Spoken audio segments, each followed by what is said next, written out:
America और Iran के बीच जो है वो समझौता हो गया और समझौते में क्या क्या डील हुआ है इसको लेकर के आज के इस वीडियो में हम डिटेल में बात करेंगे। और क्या हॉर्मुज खुलेगा और हॉर्मुज के बदले अमेरिका क्या ईरान को तोहफा देगा, ये सारे टॉपिक आज के इस वीडियो में हम डिटेल में बात करेंगे। और किस तरह से डील फाइनल हुआ है और इस डील पर कब दोनों देश जो है वो साइन करेंगे और इजराइल क्या मानेगा, इजराइल मानेगा भी या नहीं मानेगा, इसको लेकर के भी हम वीडियो में आगे डिटेल में बात करने वाले हैं। तो लेकिन कहानी जो है मैं थोड़ा बैक से लेकर के स्टार्ट करता हूं ताकि आपको पूरी कहानी समझ में आ सके कि किस तरह से एक माहौल बना और माहौल बनने के बाद में अब जा करके कहां तक ये कहानी खत्म हुआ है और ये जो सीज फायर होने वाला है इसका क्या असर होगा और ये जो सीज फायर अभी हो रहा है क्या ये चलेगा भी या नहीं चलेगा। अभी इसके 2-3 दिन बाकी है डील को फाइनल होने में, उस पर साइन होने में, उसको लेकर के भी हम डिटेल में बात करेंगे। लेकिन सबसे पहले हम बात कर लेते हैं कि ये कहानी कहां से स्टार्ट हुई थी और कहां जा करके ये खत्म हुई है, किस हद तक। तो कहानी हुई थी जून से शुरुआत हुआ था जब ट्रंप ने दावा किया था कि जब लेबनान पर इजराइल ने ताबड़तोड़ हमले किए उसके बाद में ईरान ने कहा कि भाई अब इजराइल ने जब हमले किए तो जो सीज फायर है वो पूरी तरह से टूट गया है। अब सीज फायर टूटने की वजह से क्या हुआ कि अब ईरान ने इजराइल पर ताबड़तोड़ हमले किए। अब लेबनान मिलकर के साथ में किया, यानी कि हिजबुल्लाह ने भी मिलकर के हमला किया। तो जो इजराइल है उसके अंदर इतने हमले हो गए कि एक ही रात में कल होकर के सुबह में ट्रंप को ये कहना पड़ा कि भाई अब जो है दोनों एक दूसरे पर हमला करना बंद कर दो। तो दोनों ने बंद भी कर दिया था, हालांकि हिजबुल्लाह ने भी बंद किया और ईरान ने भी बंद किया था। और उसके बाद में जो इजराइल हमले कर रहा था ये लेबनान पर, वो भी बंद कर दिया था। एक ही दिन जब मार हुआ था उसी में जो है हमले हुए थे, उसी में दोनों ने हमले बंद कर दिए। और ट्रंप ने इसका क्रेडिट भी ले लिया कि हमने दोनों देशों को समझाया है और दोनों मान भी गए हैं। लेकिन इसमें एक और चीज आया था कि जैसे कतर जो है, कतर ने या फिर यूएई का जो एक वायरल हुआ था कि उन्होंने 25 अरब डॉलर जो है या फिर 3 करोड़ अरब डॉलर जो है वो पैसे ईरान को दे दिया। ऐसे एक अफवाह फैला था, लेकिन असल में उसकी कोई पुष्टि नहीं हुई थी कि पैसे दिए थे या नहीं दिए थे। कुछ लोग ये कह रहे थे कि मतलब सोशल मीडिया पर कि पैसे देने की वजह से ईरान ने हमला रोक दिया है, कि पैसे उसको मिले हैं, इसी वजह से ईरान शांत हो गया है। जबकि असल में ईरान को कोई पैसा नहीं मिला था, ईरान बस ऐसे ही हमले रोक दिए थे। ईरान को पता था कि हमने इतने मिसाइल मारे हैं इजराइल पर कि उसी को इजराइल बर्दाश्त नहीं कर पाएगा। उसके बाद में ईरान ने हमला क्या कर दिया, उसको रोक दिया। लेकिन कहानी यही खत्म नहीं होती। अब क्या शुरू होता है कि जब स्ट्रेट ऑफ हॉर्मुज में अमेरिका का, उसके बाद में जब लेबनान और ईरान पे जो हमले हुए उसके बाद की कहानी बता रहा हूं, क्योंकि कहानी अगर आप सही से अब सीरियल आप सुनेंगे तो आपको समझ में आएगा कि कहानी क्या चल रहा है। उसके बाद क्या होता है कि जो स्ट्रेट ऑफ हॉर्मुज है वहां पर ओमान की साइड में एक अपाचे हेलीकॉप्टर जो है वो ये अमेरिका का एक गश्त लगा रहा था, जो आधुनिक मॉडल था, ठीक है। अब उस टाइम पे क्या होता है कि अब ईरान की ड्रोन जो है वो इधर से उधर कर रही होती है, जिस वजह से ईरान की ड्रोन जो है वो जाकर के उससे टकरा जाती है।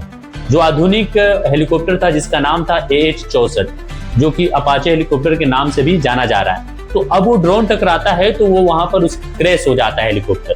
अब उसको लेकर के ट्रंप जो है वो गुस्से में आ जाते हैं कि भाई ईरान ने तो हमारे अपाचे हेलीकॉप्टर को मार गिराया, क्रैश कर दिया, उन्होंने मारा है।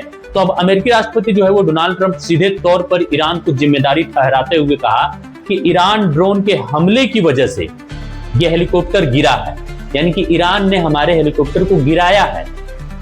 हालांकि दोनों अमेरिकी पायलटों को एक समुद्री ड्रोन की मदद से सुरक्षित बचा लिया गया।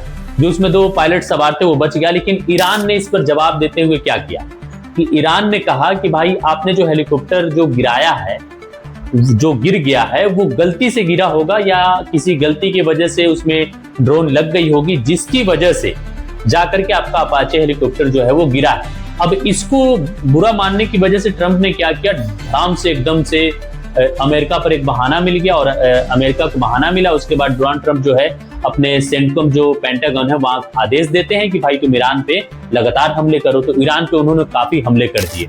अब जब हमला किया ईरान पे अमेरिका ने, तो उसके बाद क्या होता है, फिर ईरान चुप बैठने वाला नहीं था, क्योंकि ईरान ने कहा था कि हम किसी भी चीज से समझौता नहीं करेंगे, हमारे ऊपर एक भी ड्रोन या मिसाइल नहीं गिरनी चाहिए। वैसा ही हुआ। ईरान ने क्या किया, अमेरिकी हमला के बाद सीधे एकदम से कुवैत वगैरह में जो है मिडिल ईस्ट में एकदम से बम बरसा दिए, इतने हमले किए कि डोनाल्ड ट्रंप को मजबूरन फिर से सीज फायर पर आना पड़ा, और सीज फायर के लिए क्या करना पड़ा, बात करनी पड़ी।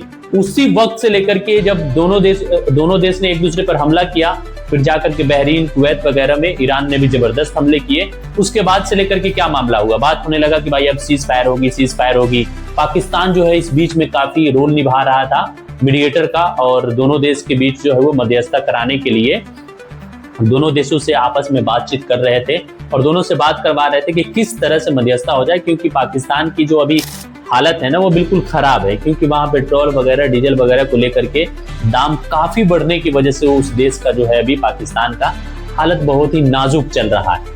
इसको लेकर के जो है एकदम से माहौल शांत हो जाता है बीच में कि ईरान भी हमला करता है मिडिल ईस्ट में और अमेरिका इस पे हमला करता है। इसके बाद माहौल शांत होता है, लेकिन कुछ ही 1 से 2 दिन बाद खबर आती है कि अमेरिका ने जो जहाज है स्ट्रेट ऑफ हॉर्मुज के अंदर जो तेल लेकर के इधर से उधर आती जाती है, उस पर 3 से 4 जहाज पर अमेरिका ने हमला किया, और उसमें जो चलाने वाले लोग थे यानी कि जो नाविक थे उसमें भारतीय लोग सवार थे।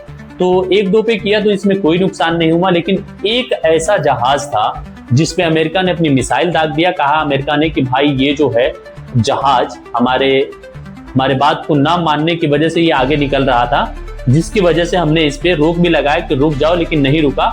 उसके बाद हमने मिसाइल दाग दिया। तो उस मामले में होता क्या है, अमेरिकी सेना हॉर्मुज में जो है ईरान के जहाजों की नाकेबंदी कर रही थी। इसी दौरान अमेरिकी नौसेना की कार्रवाई की चपेट में कुछ ऐसे कमर्शियल जहाज भी आ जाते हैं जिनका ईरान से कोई लेना देना नहीं था। ओमान के तट के पास पलाव के झंडे वाले, पलाव का एक झंडा, उस पे पलाव देश का, उस पर जो है झंडा लगा हुआ था, टैंकर जिसका नाम था एमटी सेटल बेलो पर अमेरिकी हमले के कारण 3 भारतीय नागरिकों जो नाविक थे उसकी डूबने से वहां पर मौत हो जाती। उस जहाज में कुल 24 भारतीय सवार थे, जो नाविक या क्रू कहा जा सकता है जिसको। 24 लोग थे, जिसमें से 3 की मौत हो जाती है, 21 को जो है बचाव अभियान की वजह से बचा लिया जाता है। वो भी ओमान की जो नौसेना वगैरह है वहां पर जाती है और उसे जो है बचा लेती है जहाज पर हमला होने के बाद। तो ये पूरा कहानी चलता ही रहता है, लेकिन उसके बाद में एकदम से आने लगता है कि भाई अब सीज फायर हो ही जाएगा। ये पूरा हल्ला हो जाता है, एक माहौल बन जाता है। लेकिन असल में होता क्या है, ट्रंप दावा करते हैं कि रविवार को यानी कि संडे को डील पर फाइनल होगा और डील जो है फाइनल होने के बाद उस पर सिग्नेचर होगा और एकदम से सीज फायर लागू हो जाएगा। लेकिन होता क्या है, इस मामला को समझिए। इस भारी तनाव के बीच शनिवार यानी कि 13 जून को डोनाल्ड ट्रंप ने सोशल मीडिया पर बड़ा दावा किया कि अमेरिका और ईरान एक ऐसे ऐतिहासिक शांति समझौते यानी पीस डील के बेहद करीब है, और रविवार 14 जून को इस समझौते पर हस्ताक्षर होने वाले हैं, यानी कि संडे को इस पर साइन होने वाला था। लेकिन होता क्या है, आगे समझिए। उन्होंने कहा कि इसके बाद हॉर्मुज का रास्ता सबके लिए खुल जाएगा, हॉर्मुज, स्ट्रेट ऑफ हॉर्मुज जो है वो खुल जाएगा। लेकिन होता क्या है, रविवार तो गुजर गया, वहां पर साइन नहीं हुआ, कोई डील फाइनल नहीं हुआ। लेकिन अब जो खबरें आ रही है उसको समझने वाली है। लेकिन इसमें भी एक ट्विस्ट वाली बात है कि जब रविवार को डील होने वाली थी, उसी बीच इजराइल ने एक ऐसा घटिया काम कर दिया जिसको सुनकर के आप दंग रह जाएंगे। होता क्या है, ईरान के आधिकारिक खबरों ने साफ कर दिया कि उनके सुप्रीम लीडर ने समझौते के मसौदे को मंजूरी नहीं दिया।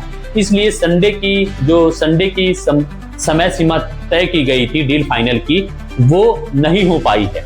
ठीक उसी रविवार को इजराइल ने एक बहुत ही घटिया काम किया, लेबनान की राजधानी पर एक और बड़ा हवाई हमला कर दिया। इस हमले से राष्ट्रपति ट्रंप बेहद नाराज हुए और उन्होंने इजरायली प्रधानमंत्री नेतन्याहू को फटकार लगाते हुए कहा कि इतने खास दिन पर जब हम शांति समझौते के इतने करीब है, इजराइल को यह हमला नहीं करना चाहिए था, क्योंकि रविवार को ही यह फैसला होने वाला था और ईरान ने इसे नकार दिया कि आज नहीं होगा, लेकिन हो सकता है आगे ये हो सकता है। इस पे अब्बास अराक्ची ने भी कहा था कि हम डील के बहुत ही ज्यादा करीब है, हो सकता है बहुत जल्द जो है ये डील फाइनल हो सकता है। लेकिन ट्रंप ने कहा कि डील अभी रद्द नहीं हुआ है, बल्कि इजराइल के हमले के कारण इसमें कुछ घंटों या कुछ दिनों की देरी हो सकती है।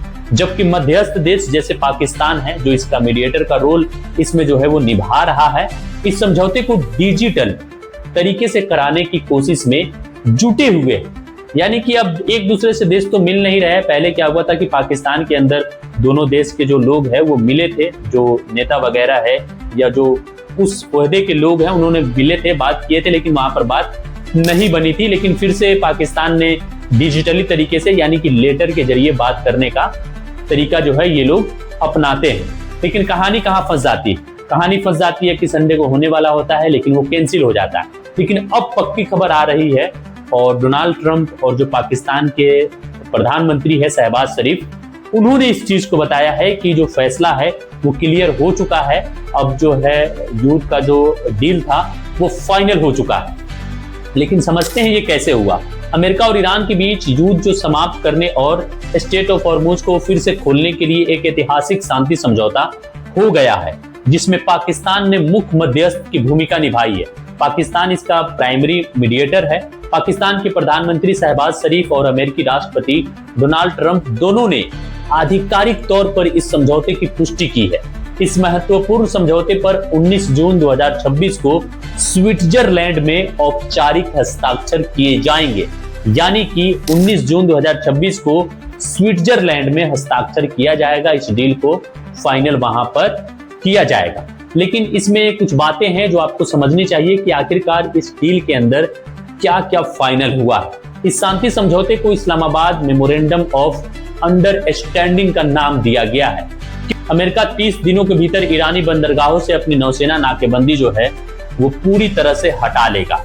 लेबनान सहित सभी मोर्चों पर सैन्य अभियानों को तुरंत और हमेशा के लिए रोकने का आदेश दिया गया है। यानी कि अब लेबनान पर भी कोई हमला वगैरह इजराइल नहीं करेगा। ईरान को अंतर्राष्ट्रीय बाजार में तेल बेचने की अनुमति मिलेगी और उसकी लगभग 25 अरब डॉलर की फ्रीज संपत्तियों को जारी भी किया जाएगा, यानी कि ईरान को दिया जाएगा।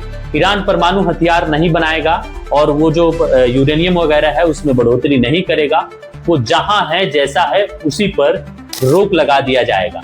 लेकिन देखते हैं आने वाले दिनों में क्या होता है। क्या 19 जून को वाकई में डील पर साइन दोनों देश करेंगे और करने के बाद माहौल अच्छा रहेगा या नहीं रहेगा, ये तो वक्त बताएगा और आगे चल के एक दूसरे पे हमला होगा या नहीं होगा।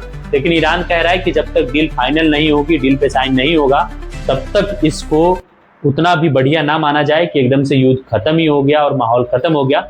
लेकिन अच्छा है कि माना जाए कि युद्ध खत्म हो जाए, ताकि पूरे दुनिया के अंदर जो है एकदम से परेशानी हो गई है, तेल की लेकर के किल्लत हो गई है। आज की इस वीडियोज में बस इतना ही। मिलते हैं एक और शानदार वीडियोज में। जब तक कि आप इस वीडियोज को अपने दोस्तों में शेयर करें